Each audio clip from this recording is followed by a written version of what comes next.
नमस्कार एमपी, आप सभी का स्वागत है आज के सजीव फोन इन प्रोग्राम में। मैं हूं आपके साथ मोनिका और मेरे साथ खुशबू यादव। बिल्कुल खुशबू हमारे साथ मौजूद हैं। जैसा कि आप सभी जानते ही हैं कि ये सजीव लाइव फोन इन प्रोग्राम है।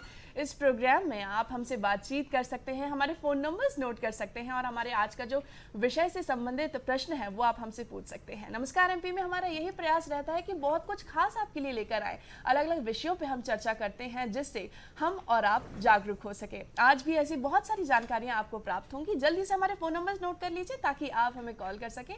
हमारे नंबर्स हैं 0755266049 और हमारा टोल फ्री नंबर है 1800233040। इन नंबर्स पर आप हमें कॉल जरूर कीजिएगा। आइए सबसे पहले अब आपको आज की तिथि बता दें। आज है विक्रम संवत 2079 के वैशाख मास की शुक्ल पक्ष की अष्टमी, तदनुसार 9 मई 2022 दिन है सोमवार। आप सभी का ही दिन शुभ हो, मंगलमय हो। जैसा कि हम सभी जानते ही हैं, जैसे ही सोमवार का दिन आता है खुशबू, हम सभी जितने कॉर्पोरेट वर्कर्स रहते हैं या जिनको ऑफिस जाना रहता है वो यही कहते हैं यार सोमवार आ गया, फिर से ऑफिस जाना पड़ेगा, बहुत सारी ड्यूटीज जो है वो निभानी पड़ेंगी। लेकिन सोमवार का दिन खास इसलिए हो जाता है क्योंकि हम आपके लिए बहुत कुछ खास लेकर आते हैं। क्या कहना है खुशबू और विचार क्या है आज का? बिल्कुल मोनिका जी, सोमवार की शुरुआत करते हुए हम आज के विचार की तरफ चलते हैं। हमारा आज का विचार है, हम ये प्रार्थना ना करें कि हमारे ऊपर खतरे ना आए, बल्कि ये करें कि हम उनका सामना कैसे करते हैं। बिल्कुल, अगर हम निडर रहेंगे तो हम हर सिचुएशन का सामना कर सकते हैं। बिल्कुल सही कहा आपने, हमें हमेशा ही निडर रहना चाहिए और भगवान से यही प्रार्थना करनी चाहिए कि यदि आप हमारे रास्ते में कोई बाधा लाते भी हैं तो लाइए, क्योंकि हमें उससे कुछ सीखने को मिलता है। लेकिन हम उस बाधा से बाहर कैसे निकल सकते हैं, कैसे संघर्ष कर सकते हैं और अपनी सफलता की ओर आगे बढ़ सकते हैं, इसके लिए हमें ताकत दीजिए। तो भाई ये तो हो गया आज का विचार और ये विचार रविंद्रनाथ टैगोर जी ने दिया है। आगे बढ़ते हैं और देखते हैं कि आज का इतिहास क्या है। आज के दिन इतिहास में कौन कौन सी खास बातें हुई थी। सबसे पहले हम बात करते हैं 1386 की विश्व की प्राचीनतम संधि में से एक पुर्तगाल और इंग्लैंड के बीच विंडसॉर समझौता हुआ था। 1454 में इटली के नाविक खोजकर्ता अमेरिगो वेपस का जन्म हुआ था आज ही के दिन।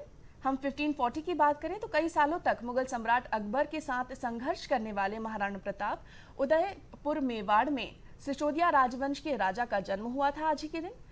1540 में वीर योद्धा महाराणा प्रताप का आज ही के दिन जन्म हुआ था। 1576 में महाराणा प्रताप और अकबर के बीच हल्दी घाटी का युद्ध भी आज ही के दिन हुआ था।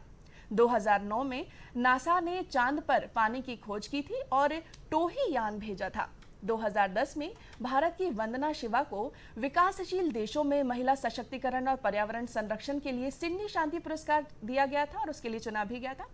2012 में 45 यात्रियों से भरे रूस का एक विमान जो है लापता हो गया था और 2012 में अमेरिका के राष्ट्रपति बराक ओबामा ने समलैंगिक विवाह को जो है वो समर्थन दिया था। आधिकारिक रूप से इस चीज़ का समर्थन दे दिया गया था। तो ऐसी कुछ खास बातें हैं जो आज के दिन इतिहास में हुई थी। आगे बढ़ते हैं और बात करते हैं हमारे आज के विषय के बारे में।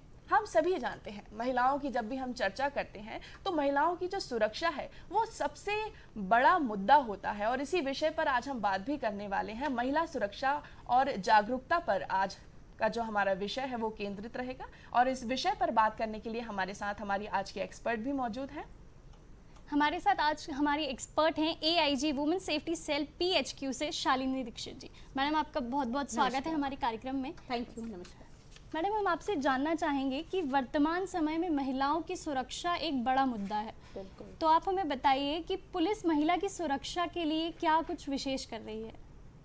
मध्य प्रदेश शासन की महिला अपराधों की रोकथाम में जीरो टॉलरेंस की नीति है जी। अभी निकट में लास्ट ईयर से ही लगभग 700 थानों में महिला डेस्क की स्थापना की जा चुकी है, जिसमें कि जो भी विक्टिम्स आती हैं या जो कंप्लेनेंट्स महिलाएं आती हैं तो उनकी जो कंप्लेंट्स है उसकी सुनवाई महिलाएं द्वारा ही की जाती है और हमारे सभी जिला मुख्यालयों पर महिला थानों की भी स्थापना की जा चुकी है।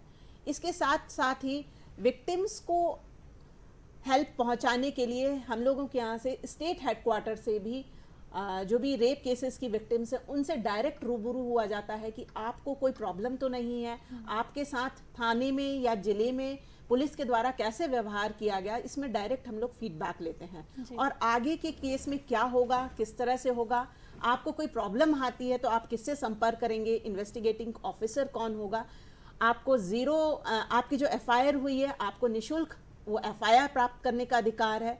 और इन्वेस्टिगेशन के बाद जो कोर्ट में केस पहुंचता है तो जो पूरी इन्वेस्टिगेशन में इंफॉर्मेशन और सारे साक्ष्य जो कलेक्ट करती है हमारी पुलिस, उसकी भी पूरी कॉपी निशुल्क लेने का हमारी विक्टिम्स को अधिकार है।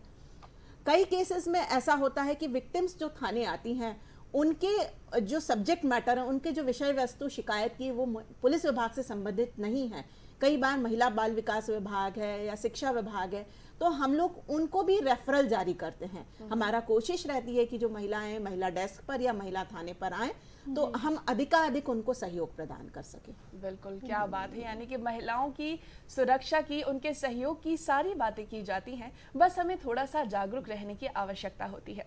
जब हम महिलाओं की बात करते हैं, उनकी सुरक्षा की बात करते हैं, तो सबसे पहला जो ध्यान जाता है, जिनकी सुरक्षा का ध्यान जाता है, वो है स्कूल छात्रों की सुरक्षा। और साथ ही साथ जब हम बात करते हैं तो जो कॉलेज गोइंग गर्ल्स रहती हैं उनकी सुरक्षा, तो हमें उनसे उनके बारे में जानकारी चाहिए होगी आपसे, लेकिन इस बारे में हम आगे चर्चा करेंगे। हमारे साथ एक हमारे कॉलर जुड़ चुके हैं, नंद स्वरूप मिश्रा जी, बाराबंकी, उत्तर प्रदेश से।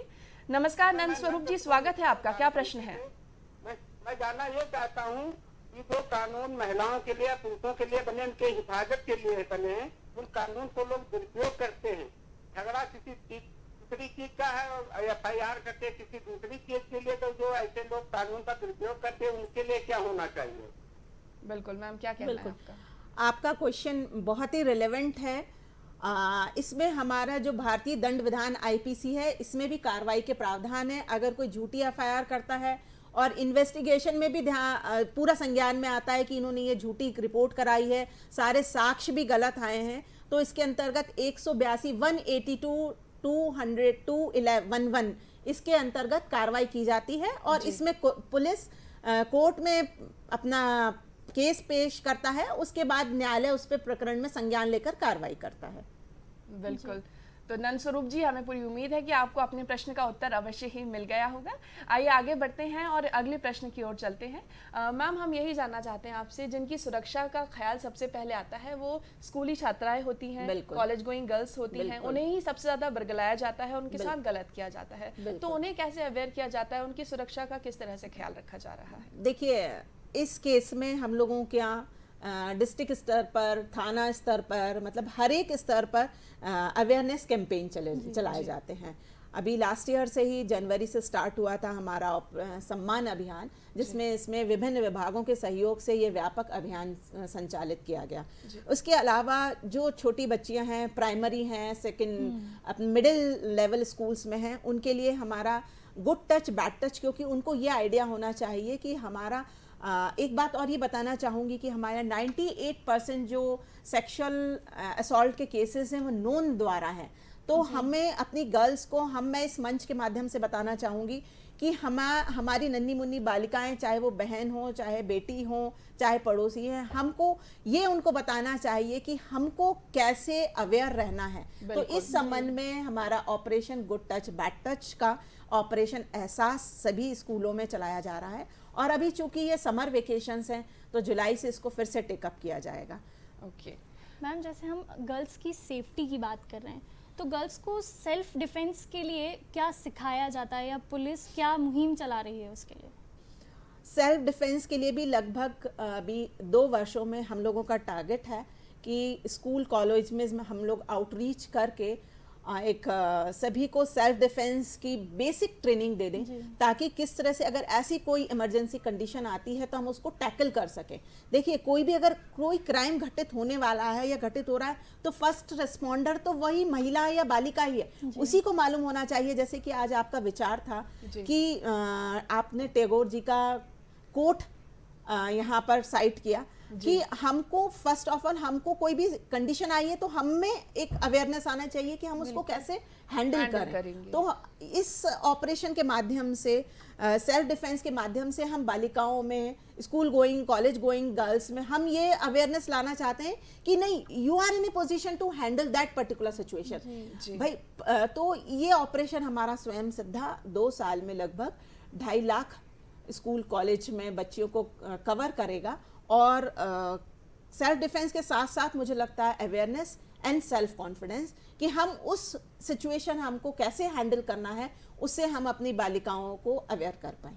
क्या बात है, यानी कि आपको खुद में जागरूकता लाने की आवश्यकता है। सब लोग आपका सहयोग कर सकते हैं, आपको बता सकते हैं कि आप किस तरह से अपनी सुरक्षा कर सकते हैं। और यदि उसके बाद भी कोई दिक्कत तकलीफ आती है तो आपके लिए थाना है जो जहाँ पे आप अपनी जाके शिकायत दर्ज करवा सकते हैं। लेकिन आपको अपना ख्याल स्वयं ही रखना होगा। यदि आप अपना ख्याल रखने में सक्षम होंगे तो आपको किसी से भी डरने की आवश्यकता नहीं है।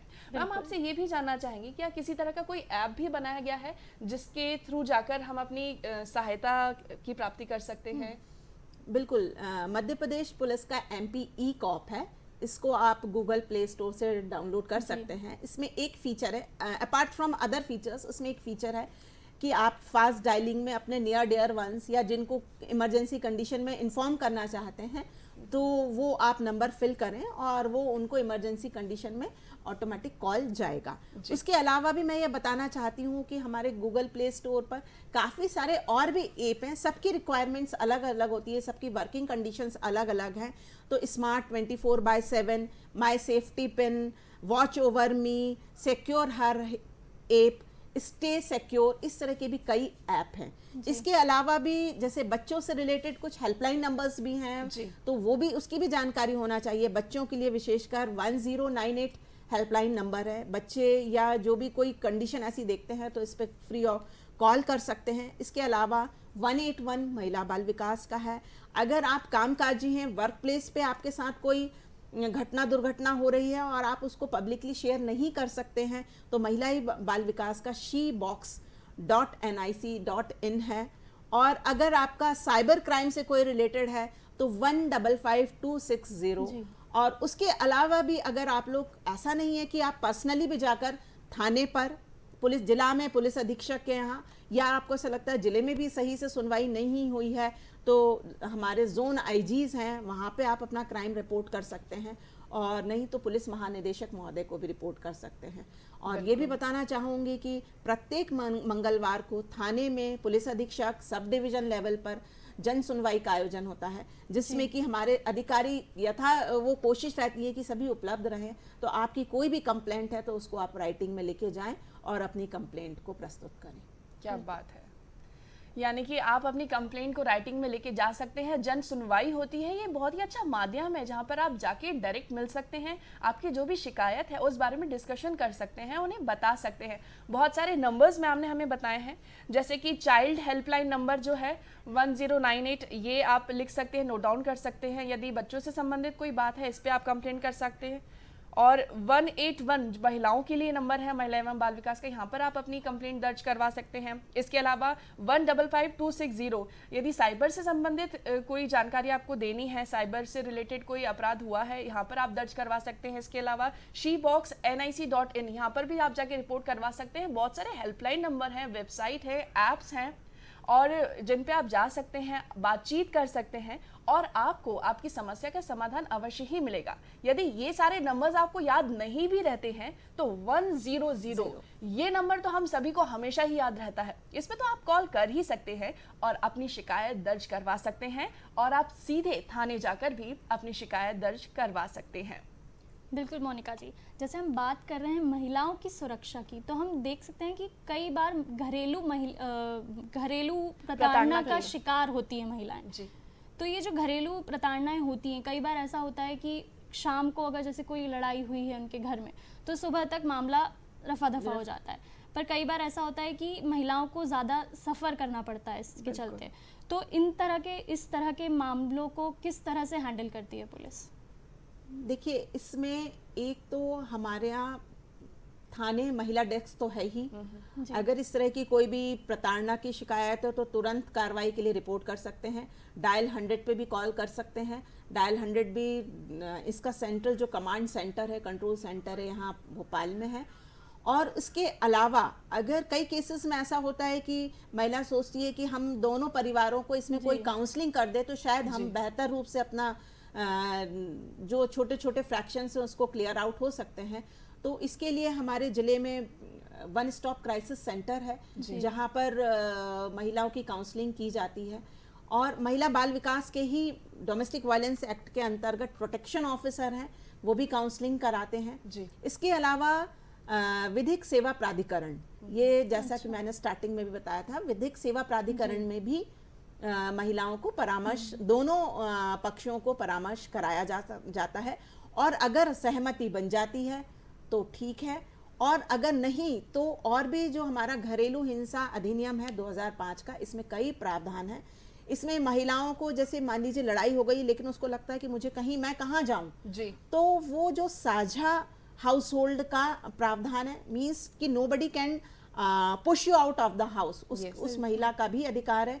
कई केसेस में ऐसा होता है कि बच्चों की बच्चे को कौन रखेगा, बच्चों की कस्टडी का भी एक बहुत बड़ा इशू आता है। और भरण पोषण का इशू आता है। तो भरण पोषण में आपका 125 सीआरपीसी के अंतर्गत भरण पोषण के लिए कोर्ट में दावा लगाया जा सकता है। इसमें कोर्ट पक्षों को सुनकर और जितना भी उसको भरण पोषण का अधिकार है उसके लिए वो न्यायालय, कुटुंब न्यायालय रहते हैं, तो कुटुंब न्यायालय ऑर्डर करते हैं। बिल्कुल मैम, हम देखते हैं कि इसके अलावा भी मैं ऐड करना चाहती हूँ, बिल्कुल, लेकिन अगर महिला को लगता है कि नहीं, मेरे साथ बहुत ही मारपीट हो रही है, मेरे साथ बहुत ही ज्यादती हो रही है, अब मैं सहन नहीं कर सकती, मैं बरसों से सहन करती आ रही हूँ, तो अगर महिला चाहे तो थाने पर आकर 498A के सेक्शन आईपीसी का है, इसके अंतर्गत एफआईआर रजिस्टर करा सकती है। ओके मैम, हम देखते हैं कई बार इस तरह के जब केसेस सामने आते हैं तो उस वक्त समाज का किस तरह से योगदान देना चाहिए, और पड़ोसी जो हमारे रहते हैं, घर वाले जो रहते हैं, उनका किस तरह से योगदान होना चाहिए, ताकि ये जो लड़ाई बढ़ती है, कई लोग मन में बात रखते जाते हैं फिर एक साथ फूटते हैं, तो पहले ही छोटी छोटी चीज़ों को सॉल्व कर लिया जाए, कैसे लोग योगदान दें? बिल्कुल, ये बहुत ही रेलेवेंट क्वेश्चन है। पहले क्या था कि पहले हमारे समाज में एक जॉइंट फैमिली थी, धीरे धीरे हमारे जो जॉब डाइवर्सिफाई हो गए, मॉडर्नाइजेशन और अर्बनाइजेशन सारी चीज़ों को लेकर अब एक न्यूट्रल फैमिली का बड़ा कंसेप्ट है कि सब न्यूट्रल फैमिली में रहते हैं, तो उनको कौन समझाए जी, ये एक बहुत बड़ी चुनौती भी रहती है। लेकिन मुझे लगता है कि first of all family members, निकट के फैमिली मेंबर्स की ये ड्यूटी बनती है कि वो दोनों पक्षों को सुने, और दोनों पक्षों को सुनने के बाद जो उनको जिनकी गलतियां लगती हैं उनको समझाइश दें और कोशिश करें कि परिवार विघटन ना हो। बिल्कुल, बहुत सारी बातें रहती हैं महिला सुरक्षा से संबंधित। हम सभी देखते हैं कि आज महिलाएं जो हैं, पहले के ज़माने में इतना बाहर नहीं निकला करती थी, लेकिन आज हर महिला घर से बाहर निकलती है, वो अपने आप में सक्षम है सब कुछ करने के लिए, लेकिन कई सारी बातें हैं जिनका ख्याल रखने की भी आवश्यकता होती है। जैसे कि मैम हम डिस्कशन कर रहे थे, तो जो बच्चियां हैं वो आजकल बाहर जाती हैं पार्टीज़ के लिए, ड्रिंक्स में कुछ मिला दिया जाता है, फिर वो बाद में परेशान होती हैं, उनके साथ गलत हो जाता है। या फिर अगर हम देखें तो 13 से लेकर 18 साल की जो बालिका हैं, उनके साथ जो केसेस हैं प्रेगनेंसी के, या उन्हें गलत तरीके से फंसा लिया गया है, इसकी बात बहुत ज़्यादा सामने आती है। तो हम कुल मिलाकर यदि देखें तो महिलाओं को किन खास बातों का ख्याल रखना चाहिए और अपनी सुरक्षा कैसे करनी चाहिए, इस बारे में बताएं। मुझे लगता है कि महिलाओं की परवरिश में, जैसे कि मैंने भी बताया कि awareness, good touch, bad touch, ये हमारी घर की जो भी महिलाएं हैं, माँ है, अगर बड़ी बहन है, जिनसे भी बच्ची क्लोज है, मैं नहीं कहती कि केवल माँ बहन ही, कई बार फादर से बहुत इमोशनली अटैच होती है बच्ची, तो इट इज़ द ड्यूटी या हमारी जिम्मेदारी है कि हम उनके साथ जब भी इंटरेक्ट कर रहे हैं, अलग से नहीं, बातों बातों में उनको स्पर्श के बारे में बताएं, हमारे लिए अच्छा क्या है, किस बिहेवियर से कौन हमसे इंटरेक्ट कर रहा है ये बताएं, हमारी क्या लिमिट है, अगर वो इस तरह से स्पर्श कर रहे हैं तो आपको हम लोगों को बताना है, बिल्कुल, ये तुरंत नोटिस कराएं। और अगर महिलाएं जैसे कि जो टीनेज गर्ल्स हैं, उनको भी मालूम होना चाहिए कि मेरी क्या लिमिट है, अपनी डिग्निटी मेंटेन करके रखना है, और मुझे अपने मेल काउंटर पार्ट से किस तरह से इंटरेक्ट करना है, चाहे वो कोएड स्कूल में पढ़ रही हैं तो मुझे मेल काउंटर पार्ट बॉय से कैसे इंटरेक्ट करना है, मुझे कितनी दूरी बनाकर रखना है। मैं ये नहीं कहती कि हमें बिल्कुल अलग अलग रहना है, लेकिन हमारी एक जो लक्ष्मण रेखा है उसको नहीं लांघना चाहिए। तो ये सब का एहसास इवन स्कूल में टीचर्स को बताना चाहिए, घर में अभिभावकों को या जो क्लोज हैं उनको बताना चाहिए, और अब तो इतने ऐप्स हैं, इतना राइट अप है, मुझे लगता है कि इतने यूट्यूब पर इतने पिक्स हैं, मोबाइल पर सारे अवेलेबल है ऑनलाइन। तो हमको अपने सेल्फ डिफेंस, जैसे आपने बात करी थी, तो यूट्यूब पे इतने अच्छे वीडियोस हैं जिनको हम वॉच करके अपने सेल्फ डिफेंस कैसे कर सकते हैं। हमारे पास हमारा पर्स है, हमारे पास हमारी हेयर पिन है, हमारे पास हमारा राइटिंग पेन है, हम उनको अपने सेल्फ डिफेंस में कैसे यूज कर सकते हैं। अगर मेरे पास कोई ऐसी इमरजेंसी कंडीशन आई है तो मुझे कैसे रिएक्ट करना है, मुझे कैसे हेल्प लेना है। और मुझे पार्टीज में जाना है, ओके यू गो, लेकिन मेरी क्या लिमिट है, मुझे कहाँ, मेरी क्या सीमा है। हमेशा कोशिश करें लेट नाइट पार्टीज में आपकी 1-2 कलीग्स हों, फ्रेंड्स हों, जिनके साथ आप पार्टी टाइम सेलिब्रेट करके आप अपने घर आएँ, रादर देन कि हम लोगों ने कहीं बीइंग इन पुलिस, हम लोगों ने कई केसेस ऐसे देखे हैं कि कोल्ड ड्रिंक है, देन नाइट ड्रिंक्स हैं, कुछ भी उसमें नशीला पदार्थ या ऐसा कुछ डाल दिया जिससे कि वो अपना कॉशियस खो देती हैं, उसके बाद दे आर लॉस्ट फाउंड। सो कि हमको इसके लिए बहुत लड़कियों को, महिलाओं को, बालिकाओं को बहुत अलर्ट रहने की ज़रूरत है। बिल्कुल सही कहा, बहुत ही खास चीज़ें मैम ने हमें बताई हैं, जो पॉइंट्स हैं नोट डाउन करने की आवश्यकता है हम सभी को, कि हमारे जो संस्कार हैं हमें बहुत कुछ सिखाते हैं, हमारी भारतीय परंपरा हमें बहुत कुछ बताती है, हमें उसका खासा ख्याल रखना चाहिए। टीचर्स के साथ, पेरेंट्स के साथ, फ्रेंड्स के साथ अपनी बातों को शेयर करना चाहिए। अगर आपके साथ कुछ गलत हो रहा है तो उससे बाहर कैसे निकला जा सकता है, उसके बारे में सोचना हमें चाहिए। यदि आप बाहर जा रहे हैं तो बहुत ही अच्छी बात मैम ने हमें बताई है, यदि आप पार्टीज के लिए जा रहे हैं जाइए, you are free to go, लेकिन अपने साथ अपनी कोई फ्रेंड्स, कलीग या ऐसे किसी व्यक्ति को ले जाइए जिस पर आप पूरी तरह से ट्रस्ट कर सकते हो।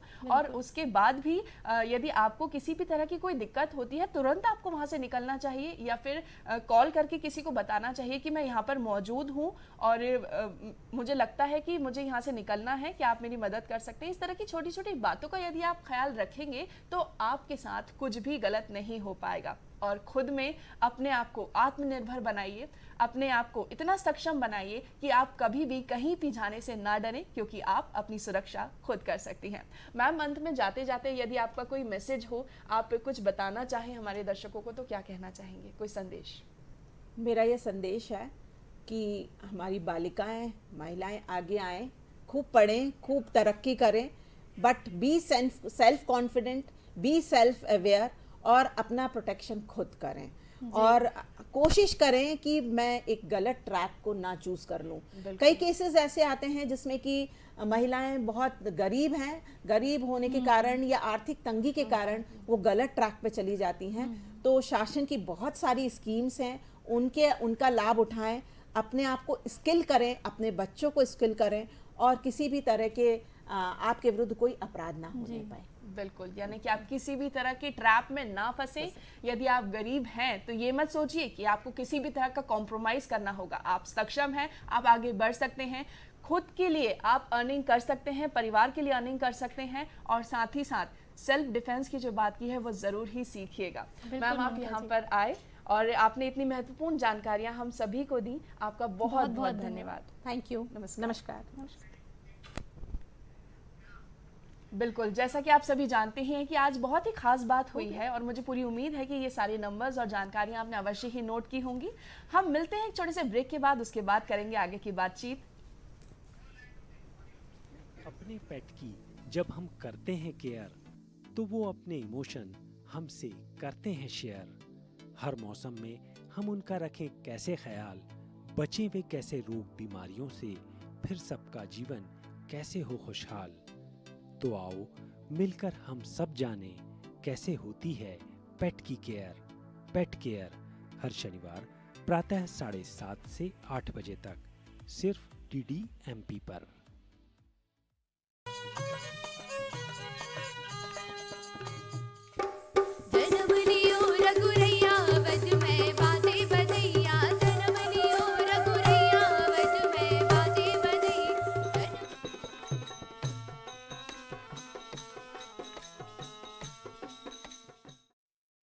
अभी अभी माउंट एल्ब्रस और किलिमंजारो पे फतह करने वाली भारत देश की सबसे अधिक उम्र की महिला पर्वतारोही बनी। कि 50 के बाद जब महिलाएं ये सोचती हैं कि हमारा जीवन खत्म हो गया है, तो ये उनको नहीं सोचना है। मेरे ख्याल से 50 के बाद तो एक नया जीवन शुरू होता है। ये मेरा संदेश है सभी महिलाओं के लिए। नेगेटिव सोच दिमाग में नहीं आने दीजिए। साहसिक खेल आपको विषम परिस्थितियों में रहना और जीतने की एक नई ऊर्जा, एक एनर्जी देती है।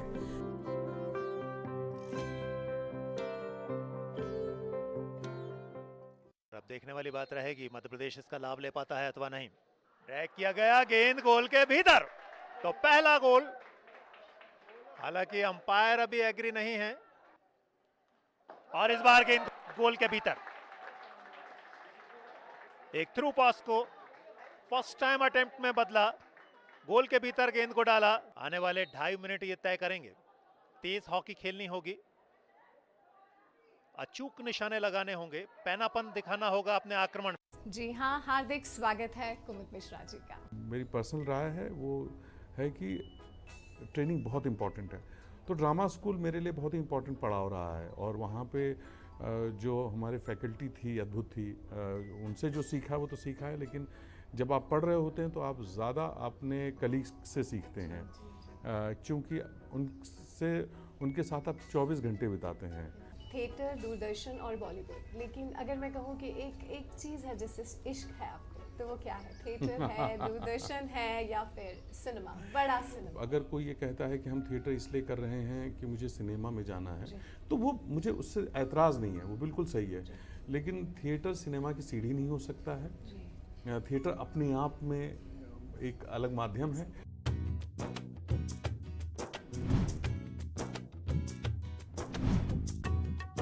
चर्चा खेती किसानी की,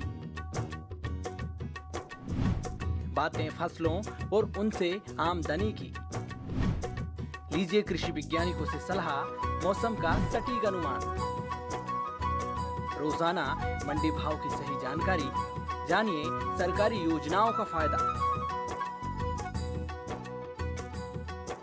खेती से जुड़ी तमाम जानकारी के लिए देखिए आपका अपना पसंदीदा कार्यक्रम कृषि दर्शन, रोजाना शाम 5:30 बजे दूरदर्शन मध्य प्रदेश पर।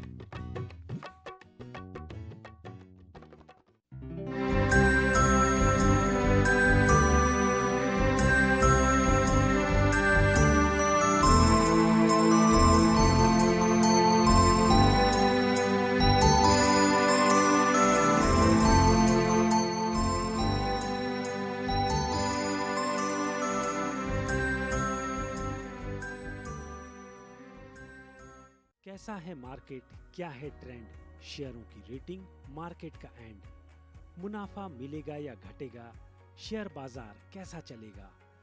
कहता है क्या BSc NSC मिल जाए बस मुनाफा, राय शुमारी हो ऐसी। तो आइए मिलकर करते हैं कुछ विशेष, जानते हैं कैसा हो हमारा निवेश। सजीव फोन इन कार्यक्रम हर शनिवार शाम 4:30 से 5 बजे तक, सिर्फ DD MP पर।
एक बार तो उतर किताब के जहान में, तू एक बार तो उतर किताब के जहान में, तू पंछियों की ही तरह उड़ तो आसमान में। उठा उठा किताब, उठा उठा किताब, उठा उठा किताब।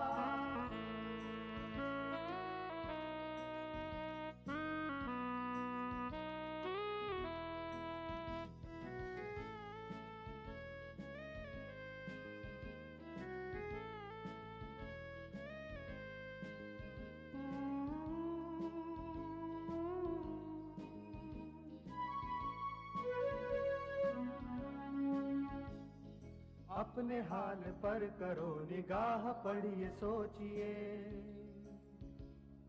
सोचिए कि राह में ये किसने कांटे बो दिए। वो दौर अब नहीं रहा, ये पुस्तकों का दौर है। जमाना पहले और था, अब जमाना और है। रूढ़ियों की बेड़ियों को तोड़ के कलम उठा, मुश्किलों से बढ़ के लड़, जरा भी तू न छटपटा। एक बार तो उतर किताब के जहान में, तू एक बार तो उतर किताब के जहान में, तू पंछियों की ही तरह उड़ तो आसमान में। उठा उठा किताब, उठा उठा किताब, उठा उठा किताब।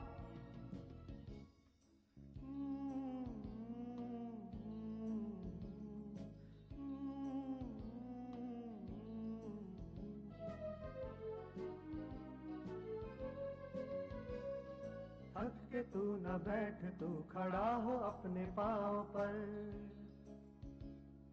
बेहतरी की सोच कर गुरूर अपने गांव पर।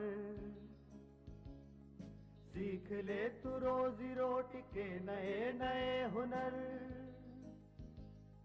देख वो खड़ी है रोशनी तेरी मुंडेर पर। बेहतरी की राह पर तू हौसलों से रख कदम। हौसला न छोड़ जब तलक है तेरे दम में दम। एक बार तो उतर किताब के जहान में, तू एक बार तो उतर किताब के जहान में। रेडी जी सर। पंछियों की ही। ब्रेक के बाद एक बार फिर स्वागत है आप सभी का कार्यक्रम नमस्कार एमपी में। और जैसा कि आप सभी जानते हैं, हमने आपसे वादा किया था एक और विषय के साथ हम उपस्थित होंगे। और आइए अब चर्चा करते हैं। हमारा आज का जो दूसरा विषय है, हम बात करेंगे रविंद्रनाथ टैगोर जी के व्यक्तित्व और कृतित्व के बारे में। और इस विषय पर बात करने के लिए हमारे साथ मौजूद हैं विनय उपाध्याय जी। नमस्कार सर, आपका बहुत बहुत स्वागत है। साथ ही हमारे साथ मौजूद हैं आलोक चटर्जी। सर, आपका भी बहुत बहुत स्वागत है। नमस्कार। नमस्कार। तो हम जानते हैं कि ये दोनों ही बहुत गंभीरता के साथ टैगोर के बारे में पढ़ते हैं, जानते हैं, उनके ऊपर काम करते हैं।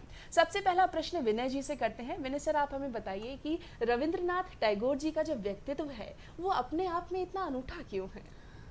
देखिए, रविन्द्रनाथ टैगोर के व्यक्तित्व के विभिन्न पहलुओं पर हम बात करें, इससे पहले मैं ये कहना चाहता हूँ कि कोई भी सच्चा कर्मयोगी और सच्चा साधक कभी अपनी साधना के दिन नहीं गिनता है। बिल्कुल। लेकिन समाज के पास उनके सत्कर्मों का लेखा जोखा जरूर होता है। और एक दिन आता है जब उसके सारे व्यक्तित्व और कृतित्व से जुड़े हुए पहलुओं को समाज इसी विनम्र भाव के साथ याद करता है। हम जब टैगोर की बात करते हैं तो टैगोर दरअसल भारतीय सांस्कृतिक अतीत में एक प्रस्थान बिंदु की तरह नजर आते हैं। और आलोक भाई इससे इत्तेफाक करेंगे कि नया जो हमारा सांस्कृतिक आंदोलन था इस देश का, उसमें टैगोर ने इतनी सारी दिशाएं हमारे समाज को, आने वाली नस्लों को दी हैं कि आज भी ऐसा लगता है कि टैगोर की वो तमाम सिद्धांत, वो मूल्य जो उन्होंने अपनी सृजना में और अपने व्यक्तित्व में अंगीकार किए थे, आत्मसात किए थे, आज उसकी ज़रूरत है। देखिए, टैगोर के व्यक्तित्व को देखें तो वो एक साथ हमें एक लेखक के रूप में यानी उपन्यासकार, नाटककार, कथाकार के रूप में दिखाई देते हैं। हमें टैगोर शिक्षाकर्मी के रूप में दिखाई देते हैं। बिल्कुल। टैगोर रविंद्र संगीत के एक रचयिता के रूप में नजर आते हैं। टैगोर चित्रकार के रूप में नजर आते हैं। टैगोर रंगकर्मी के रूप में नजर आते हैं। इतने सारे रंग और छवियां टैगोर के व्यक्तित्व में दिखाई देती हैं। आप सोचिए कि एक समग्र दृष्टि अगर जीवन के प्रति उनकी नहीं होती तो शायद टैगोर ये नहीं कर पाते। मुझे लगता है कि आज इन तमाम रंगों के पास जाने की दरकार है और नई पीढ़ी को बताने की ज़रूरत है कि दरअसल आपके भीतर जो एक सांस्कृतिक चेतना विरासत में चली आती है उसके सच्चे उत्तराधिकारी के रूप में आपको कैसी भूमिका निभानी चाहिए। बिल्कुल बिल्कुल सही कहा आपने। और हम जब टैगोर जी के बारे में जान रहे थे तो बहुत सारी उनकी अलग अलग विधाएं हैं जिस पर उन्होंने कार्य किया है। उसमें से एक विधा रंगकर्मी की भी है। उन्होंने कई सारे नाटक भी लिखे हैं और हमारे साथ वरिष्ठ रंगकर्मी आलोक चटर्जी मौजूद हैं। उनसे जानते हैं। सर, आपने कई सारे नाटक किए हुए हैं रविन्द्रनाथ टैगोर जी के, तो आप हमें ये बताइए कि जब हम उनके नाटकों को पढ़ते हैं, समझते हैं, तो कितना गंभीर पाते हैं उनके व्यक्तित्व को और किस तरह से उनके नाटकों को समझा जा सकता है? दरअसल टैगोर पहले तो एक इतना विराट व्यक्तित्व है कि पढ़ने से पहले ही आदमी आक्रांत हो जाता है कि हमारी मुलाकात एक जीनियस से होने वाली है। बिल्कुल।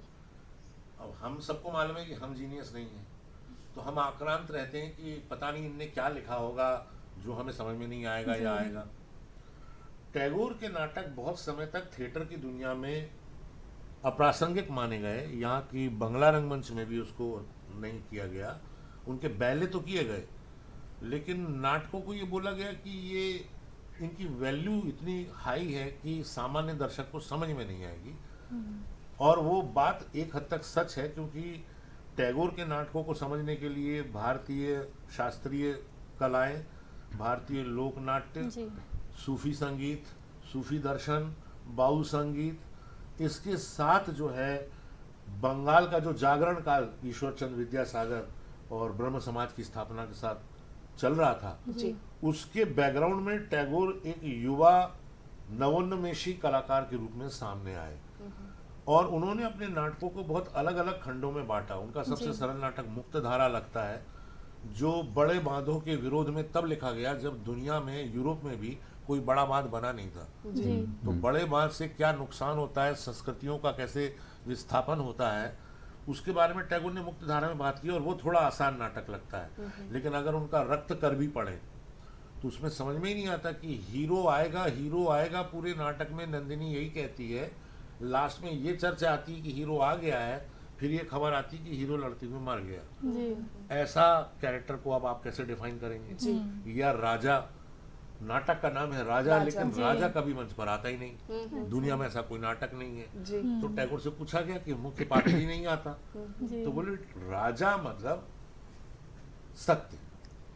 सत्य का कोई मानवीय रूप थोड़ी हो सकता है, इसलिए सिर्फ उसकी आवाज ही एक अंधेरे प्रकोष्ठ में आती रहती है। क्या बात है, कितनी गंभीर सोच है। उनके सारे नाटकों में और इवन उनकी कविताओं में भी, वो बचपन में उनकी माँ जल्दी चली गई थी तो वो माँ को बहुत मिस करते थे। तो उनका एक था कि जब वो 8-10 साल के हुए तो फलियों वाले पेड़ होते ना, जैसे फलियां लटकी होती, तो जाके अपनी आंखें उस पे लगाते थे। तो किसी ने कहा कि आपका लड़का पागल हो गया है, वो सुबह उठ के बगीचे में जाके इस तरह आंखें चोलाता है। तो टैगोर के पिताजी देवेंद्रनाथ ठाकुर ने पूछा कि तुम ऐसा करते हो? बोले हाँ। बोले क्यों? बोले पता नहीं, मुझे तो वो माँ की उंगलियां लगती हैं, तो मैं माँ का स्पर्श महसूस करता हूँ सुबह सुबह बगीचे में जाके। तो he was a genius actually, जो 8-10 साल में दिखते हैं और 12 या 13 साल की उम्र में वो हिमालय यात्रा पे जाते हैं अपने पिताजी के साथ और उनकी ज़िंदगी बदलती है। वहाँ वो योगियों से मिलते हैं और 14 साल की उम्र में उनका पहला नाटक आ जाता है पृथ्वीराज विजय। तो वो एक ऐसा जीनियस आदमी था जिसने अपने नाटकों से भारतीय दर्शन और भारतीय संस्कृति के मूल्यों को उकेरा। वो कोई इब्सन या चेखोव के नाटकों की नकल नहीं थी। वो मोहन राकेश या तेंदुलकर जैसे कंटेम्प्रेरी टुडेज वैल्यू पर बेस्ड भी नहीं था। वो एक शाश्वत संस्कृति और मूल्यों की बात करता है जिसके आधार पे हम कहते हैं हमारे देश का नाम भारत है। बिल्कुल जी। सर, हम संस्कृति और मूल्यों की बात कर रहे हैं खुशबू, तो उन्होंने शुरू से ही शिक्षा को बहुत महत्व दिया है और उन्होंने शांति निकेतन की शुरुआत कर दी थी, तो उसके पीछे की उनकी क्या धारणा थी, और क्योंकि आज भी हम उसको लेकर आगे चल रहे हैं सर। देखिए, शांति निकेतन की स्थापना के पीछे गुरुदेव की जो दृष्टि थी, यहाँ बता दूं मैं, गुरुदेव जैसे मैं कह रहा हूँ तो गुरुदेव का जो विशेषण था, जो संबोधन था, वो महात्मा गांधी ने उन्हें दिया था। बिल्कुल। तो गुरुदेव के नाम से ही वो हमारी संस्कृति में जाने पहचाने गए। तो शांति निकेतन के साथ गुरुदेव की दृष्टि को अगर हम ठहर कर देखें तो मुझे लगता है कि उन्होंने तमाम भारतीय ज्ञान परंपरा जो हमारी चल रही थी, जो एक वाचिक और एक लिखित रूप में हमारे पास तक पहुंचती है, टैगोर ने सबसे पहले उसको बहुत गहराई से देखा, जाना कि हमारी ज्ञान परंपरा में ऐसे कौन से सूत्र हैं जिन्हें हम शिक्षा के साथ जोड़ सकते हैं। सबसे बड़ी बात ये थी कि टैगोर हमेशा ये कहते थे कि मैं एक निर्भय और मुक्त जीवन की कामना करता हूँ और सृजना के लिए और व्यक्तित्व के लिए भी ये परम आवश्यक मूल्य है। इसलिए टैगोर ने शांति निकेतन में एक मुक्त वातावरण दिया। जीवन, प्रकृति और संस्कृति, इन तीनों की आपसदारी में एक अच्छा व्यक्तित्व गढ़ने के जितने भी रास्ते हो सकते हैं वो तमाम अपनी शिक्षा के साथ उन मूल्यों को जोड़कर नई पीढ़ी को दीक्षित प्रशिक्षित करने के लिए एक बहुत ही सुसंगत मार्ग उन्होंने अख्तियार किया। शांति निकेतन की यदि हम पूरी छात्र पीढ़ी पर देखें तो न जाने कितने आज संस्कृति के आसमान में चमकने वाले सितारे उस शांति निकेतन की चार दीवारी में दीक्षा लेने वाले शिष्य थे। बिल्कुल। तो टैगोर ने अपने समय में एक आदर्श शिष्यों की पीढ़ी का निर्माण भी किया। और हम अगर शांति निकेतन जाएं या जो लोग भी गए हैं, शांति निकेतन की सरहद में कदम रखते ही हमें लगता है कि जैसे विराट से हमारा साक्षात्कार हो रहा है। बिल्कुल। तो विराट से साक्षात्कार का मतलब ये है कि आत्म तलाश का रास्ता। टैगोर हमेशा कहते थे कि मैं प्रेम की बात करता हूँ, करुणा की बात करता हूँ, मैं उदात्त मानवीय मूल्यों की बात करता हूँ। ये सारे के सारे एक व्यक्ति के जीवन से बहुत पास होकर गुजरते हैं। और यदि वास्तव में उनका संवाद यदि आप चाहते हैं तो दरअसल उनसे संवाद नहीं, ये अपने आप से संवाद करते हैं। बुद्ध ने बाद में जाकर कहा आत्मदीपो भव, कि अपना प्रकाश स्वयं बने। और टैगोर ने भी अपने जीवन के अलग अलग चरणों में अगर हम देखें तो टैगोर ने भी यही किया। मैं एक थोड़ा सा जिक्र करना चाहता हूँ उनकी चित्रकला का। आलोक भाई, आप इत्तेफाक करेंगे, टैगोर ने अपने चित्रकार की तलाश कब की? जब वो अपने जीवन की सांध्य बेला में पहुंच गए थे। उन्होंने कहा 73 क्रॉस कर गए थे। 73 साल की उम्र के बाद जब वो गीतांजलि जैसा एक बड़ा महाकाव्य लिख चुके थे और जिस पर उनको नोबेल पुरस्कार मिल चुका था 1913 में, ठीक है। और तब टैगोर को इस तरह से आत्म प्रज्ञापन की, स्थापना की, इस तरह की कोई आवश्यकता नहीं थी।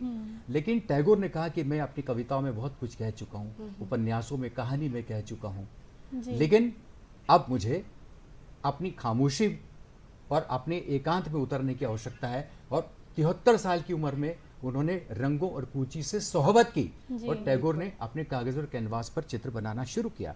टैगोर दरअसल आज की पीढ़ी को ये मैसेज देते हैं कि जीवन में कभी भी कुछ भी किया जा सकता है। क्या बात है। आपको अपनी स्वयं की शिनाख्त करना जरूरी है, पहचानने की जरूरत है। उस कौशल को टैगोर ने उस वृद्धावस्था में देखा, जीवन की सांध्य बेला में। उन्होंने कहा था कि ये चित्रकला जो है ना, मेरी सांध्य प्रेयसी है, मेरे संध्या काल की प्रेमिका है और मैं इसके पास बहुत रहना चाहता हूँ। क्या बात है। दर्शकों, जैसा कि हमें सर ने बताया कि कितना ज़रूरी है जीवन में सीखते रहना, और सीखने की कोई उम्र नहीं होती। हम किसी भी उम्र में कुछ भी सीखते हैं। जैसा कि टैगोर ने अपने आखिरी के दिनों में चित्रकारिता की शुरुआत करी, उसी तरह हम भी अपने जीवन में कभी भी किसी भी पीढ़ी पे, दर पे कुछ भी शुरू कर सकते हैं। आलोक जी, हम आपसे जानना चाहेंगे कि आपने टैगोर जी की कई रचनाओं का मंचन किया है, तो इनमें आपको क्या चुनौतियां फेस करनी पड़ी, या आपने उन्हें कैसे समझा और कैसे स्टेज पर आप उन्हें लाए? मैंने समझा, वो तो मेरी एक प्रोसेस है। मैं बंगाली होने के नाते बचपन से टैगोर पढ़ता रहा हूँ। उसके बाद थिएटर में आके टैगोर को समझा, फिर NSD में जाके पढ़ा। सवाल ये होता है कि हमारे साथ जो 20 युवा अभिनेता अभिनेत्रियां काम कर रहे हैं, उन बच्चों को कैसे फीड किया जाए कि टैगोर क्या था। क्योंकि वो तो पिज्जा बर्गर खाने वाले लोग हैं, पास्ता खाने वाले लोग हैं, पल्सर में घूमने वाले लोग हैं। अब उनको गीतांजलि समझ में नहीं आता, उनको गीतांजलि हॉस्टल मालूम है। तो इस तरह से जो एक सांस्कृतिक मूल्यों में समय के साथ भिन्नता आती है, सबसे मुश्किल टैगोर ही नहीं, प्रसाद को करते समय भी यही होती है। बिल्कुल। आप उस ऐतिहासिक सांस्कृतिक मूल्य बोध को खुद तो समझ लेंगे, जी। 15 लोगों को समझा भी देंगे, उनसे करवाएंगे कैसे? जी। क्योंकि अभिनय करके दिखाना ही रंगमंच में पड़ेगा आपको, आप थ्योरी पेपर नहीं लिख सकते। टैगोर के नाटकों को करने के लिए एक अभिनेता को शालीन और शिष्ट होना पड़ेगा सबसे पहले, क्योंकि टैगोर मूल रूप में फिलोसफर पोएट है, दार्शनिक कवि है वो। तो कोई किस्म का छिछोरापन या दोहरापन ना उनके जीवन में है, ना उनकी रचनाओं में जी। तो टैगोर का नाटक जैसे विसर्जन है, वो भी एक तरह से थोड़ा आसान है, लेकिन उस समय बहुत साहसिक था। बंगाल में जब रोज बलि दी जाती थी कालीबाड़ी में, उस समय उन्होंने ये नाटक लिखा था कि काली देवी को खुश करने के लिए बकरे की बलि क्यों दे रहे हो, क्योंकि बकरा भी जीवात्मा है, तो वो भी माँ की संतान है, तो माँ की संतान को काट के माँ को कैसे खुश कर सकते हो? क्या बात है। इस कारण उनको जाति बाहर कर दिया गया था, बंगाली जो श्रेष्ठी वर्ग था। ये क्या है, तुम काली पूजा के ऊपर भी नाटक लिखोगे? लेकिन वो उनके ऊपर ब्रह्म समाज का भी असर था, तो वो ये सब करते रहते थे। और उनके एक बड़े अच्छे दोस्त थे एजरा पाउंड, जिन्होंने गीतांजलि को अंग्रेजी में प्रकाशित करवाया था और दुनिया जानी कि गीतांजलि क्या है। तो उन्होंने कहा कि मैं तो भाई नास्तिक आदमी हूँ वेस्ट का, तुम भगवान में विश्वास करते हो क्या? बोले मैं विश्वास नहीं करता, मैं तो उनको हर पल देखता हूँ। तो कहा कि अरे हर पल देखते हो, कैसे देखते हो? बोले तुम मुझे देख रहे हो तो तुम्हारी पलकें झपक रही हैं, मेरी भी झपक रही हैं। बोले हाँ। बोले मतलब पलक झपकना मतलब गति, गति मतलब जीवन, जीवन मतलब ईश्वर। क्या बात है। तो ऐसे करके डिफाइन किया उन्होंने एजरा पाउंड को। बहुत ही खूबसूरत। और जब हम खूबसूरती की बात करते हैं तो संगीत की अपनी एक अलग ही खूबसूरती होती है। संगीत अपने आप में एक माध्यम होता है जो सब कुछ बता सकता है। यदि हम उसे महसूस करें तो हम कुछ भी पा सकते हैं। रविंद्र जी की बात करें तो रविंद्र संगीत भी उन्होंने दिया, तो उसके पीछे का क्या कारण रहा होगा? क्योंकि उस वक्त भी हमारे पास कई तरह के संगीत थे। क्या कहना चाहिए? देखिए, रविन्द्रनाथ टैगोर के रविंद्र संगीत को हम देखें तो निश्चित रूप से एक नई दृष्टि उसके साथ जुड़ती हुई हमें नज़र आती है। ये बिल्कुल आपने ठीक कहा कि रविन्द्रनाथ टैगोर जिस वक्त में रवीन्द्र संगीत की संयोजना को लेकर काम कर रहे थे, तब भी हमारे यहाँ शास्त्रीय संगीत की कई सारी घराने और शैलियों में एक परंपरा हमारी चली आ रही थी। लोक संगीत तो हमारे पास था ही। तब टैगोर को ये लगा कि एक समग्रता में क्या हम ऐसे संगीत की कल्पना कर सकते हैं जिसमें न केवल हमारे भारत और बंगाल बल्कि समूचे विश्व की मानवता को संबोधित करने की ताकत हो और सम्मोहित करने की ताकत हो। तब रविन्द्रनाथ टैगोर ने रविंद्र संगीत की कल्पना की और सबसे पहले तो उन्होंने बंगाल के हमारे लोक संगीत को, जो हमारी समंदर के पास रहने वाली जनजातियां थी, जो लोक समाज था, पहले तो वहाँ के संगीत को उन्होंने सुना और उत्तर पूर्वी राज्यों के संगीत को देखा। हमारे भारत के विभिन्न जनपदों में जो संगीत की परंपरा है उसके साथ शास्त्रीय संगीत का गठजोड़ भी किया और यहाँ तक कि उस रविंद्र संगीत में हमारे पाश्चात्य संगीत का घालमेल भी है। इस तरह से इस पृथ्वी पर, इस ब्रह्मांड में रहने वाला हर व्यक्ति रविंद्र संगीत में अपनी आत्मा की आवाज को सुन सकता था। बिल्कुल सही। इस तरह से अगर हम रविंद्र संगीत को देखें, कितनी सारी अच्छी बंदिशें, कितनी सारी अच्छी धुनें टैगोर ने तैयार की और बहुत सारे ऐसे आम फहम तो गीत हैं ही, जैसे कि एकला चलोरे की बात अगर आप करें, आप तो छोड़ दीजिए राष्ट्रगान, हमारे देश को जो राष्ट्रगान दिया, जनगण मन अधिनायक जय है, भारत भाग्य विधाता, वो रविंद्र संगीत है। जी। और जिस एकला चलोर की मैं बात कर रहा हूँ, वो गीत तो मंत्र गीत है। उसमें टैगोर ये संदेश देते हैं कि जब सारी दुनिया आपका साथ छोड़ दे तो नैराश्य के अंधेरे में भटकना मत, उम्मीद की एक किरण अपने भीतर जगाना और अकेले चलना इस रास्ते पर। मंजिल मिले न मिले इसका गम नहीं, मंजिल की जस्तजू में मेरा कारमा तो है। तो टैगोर कहते हैं कि चरय वेति प्रचल लाभः निरंतरम, ये हमारी जो वैदिक परंपरा कहती है, टैगोर ने उसी को कहा कि एकला चलो रहे। तो रविंद्र संगीत इस तरह का संदेश आज भी हमें देता है। बिल्कुल, रविंद्र संगीत हमें संदेश देता है और हमेशा ही जो कोट सर ने हमें बताया भी है, हमें उसे लेकर भी जीवन में आगे बढ़ना चाहिए। कभी भी खुद को ऐसा महसूस नहीं होने देना चाहिए कि हम अकेले हैं या फिर हमें किसी भी चीज़ से निराशा होनी चाहिए। हमें स्वयं पे भरोसा होना चाहिए और हमें ये सोचना चाहिए कि यदि हम अकेले भी चल रहे हैं तो हमें मंजिल की प्राप्ति अवश्य ही होगी। हम यदि स्वतंत्रता आंदोलन की बात करते हैं तो उसमें भी उनका बहुत बड़ा योगदान रहा है। बंग भंग आंदोलन की शुरुआत हुई थी वो भी उन्होंने की थी 16 अक्टूबर 1905 से, शायद रक्षाबंधन का दिन था, त्योहार था। तो सर उस बारे में आपका क्या कहना है कि कैसे उसकी शुरुआत हुई और उनके पीछे की क्या सोच उसमें? दरअसल ये जो गांधी जी का उनसे मिलना है 1915 में लौटने के बाद, तो तब उन्होंने आज़ादी की लड़ाई लड़ने के लिए उनसे कुछ दार्शनिक सुझाव मांगे थे टैगोर से जी। तो टैगोर ने सबसे पहले तो ये कहा था कि तुमको पूरे भारत का भ्रमण करना चाहिए जी। क्योंकि ये इतनी भिन्नताओं वाला है कि ये इंग्लैंड नहीं है, ये अफ्रीका नहीं है, यहाँ एक रूपता नहीं है, भिन्नता में ही एक रूपता है। तो you have to travel, you have to know this कि दुनिया क्या है, ये देश क्या है। संस्कृति को जानने का बेहतर तरीका ये होगा।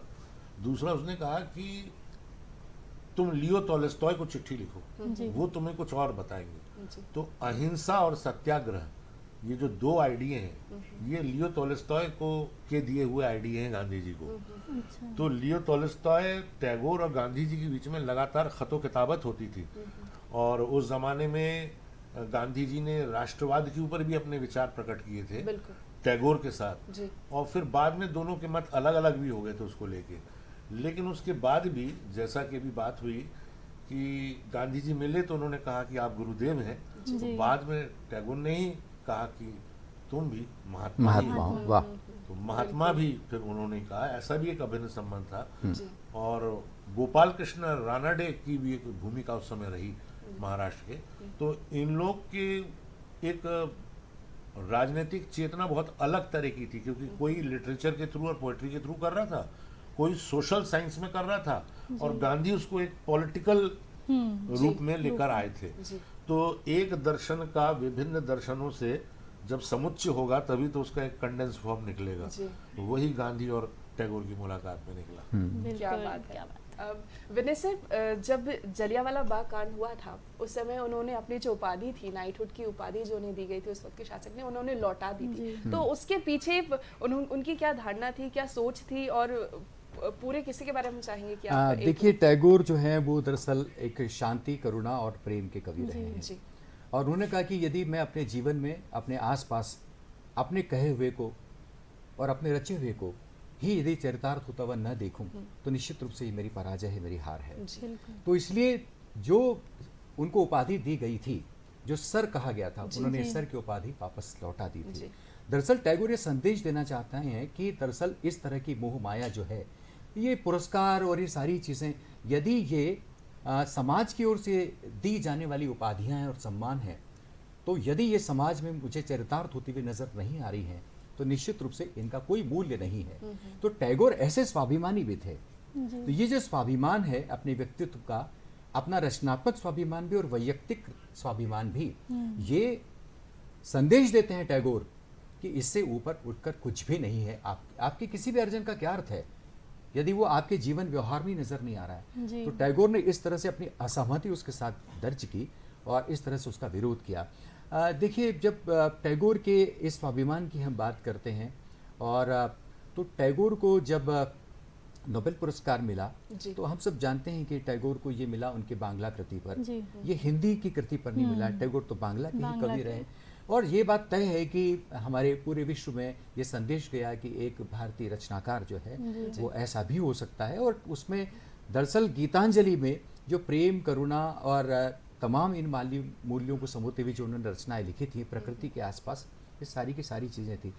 टैगोर हमेशा, देखिए, ललित कलाओं के विभिन्न पक्ष को देखें। अभी आलोक भाई ने उनके नाटकों की चर्चा की।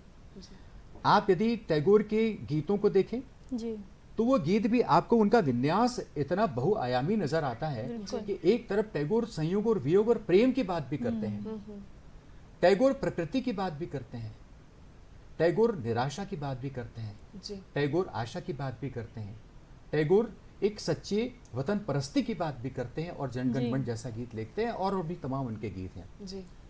ये सारा लिखने के बाद एक अपना व्यक्तिगत स्वाभिमान भी एक व्यक्ति को अर्जित करना चाहिए। क्या बात है, टैगोर ने ये दरअसल मैसेज दिया। बिल्कुल सर, चूंकि हमारे पास समय की थोड़ी कमी है, आलोक सर जाते जाते आप क्या कहना चाहेंगे, क्योंकि टैगोर इतना बड़ा व्यक्तित्व है कि यदि हम दिन भर, महीने भर भी उनके बारे में चर्चा करें तो भी वो समय हमें कम पड़ेगा। जाते जाते आप क्या कहना चाहेंगे? दरअसल आज की युवा पीढ़ी को रविन्द्रनाथ टैगोर और प्रेमचंद पढ़ने चाहिए जी, क्योंकि रविन्द्रनाथ टैगोर और प्रेमचंद और फिर प्रसाद, ये 3 अगर पढ़ लें तो भारतीय संस्कृति किन मूल्यों पर खड़ी हुई है, भारतीय समाज की अवधारणा कैसे विकसित हुई है, और व्यक्तिगत मानव मूल्यों को बाद में ब्रह्मानंद सहोदर से कैसे जोड़ दिया गया है, ये सब आपको इसी में मिलेगा। तो आज की युवा पीढ़ी विदेशी रचनाकारों को भी पढ़े और साथ में टैगोर को भी पढ़े, आपको अच्छा लगेगा, आप एक बेटर ह्यूमन बीइंग बन पाएंगे, ये मेरा वादा है। क्या बात है। तो यानी कि हमें बहुत सारी जानकारी मिली है, आप दोनों यहाँ पर आए, आपका बहुत बहुत धन्यवाद। नमस्कार। क्योंकि हमारे पास समय की कमी है, हम उम्मीद करते हैं कि इस विषय पर आगे किसी और दिन फिर चर्चा करेंगे। आप सभी को आज का कार्यक्रम अवश्य ही पसंद आया होगा। इस कार्यक्रम को आज हम यही विराम देते हैं, हमें अनुमति दीजिए। नमस्कार आंटी। नमस्कार।